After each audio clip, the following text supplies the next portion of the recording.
ওহ রে, গাড়িতে আসতে দেরি হয়ে গেল। আসরের নামাজটা পড়ে নে।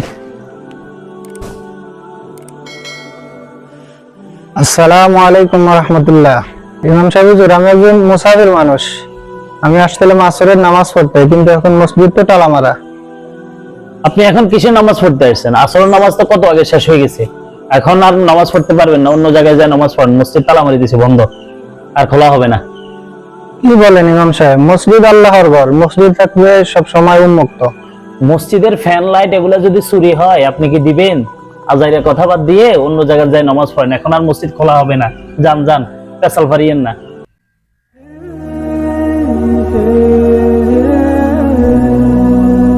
মসজিদ হচ্ছে যাই ইবাদতের ঘর। এটা মসজিদকে নির্ধারিত করা হয়েছে আল্লাহ তাআলার ইবাদত করার জন্য।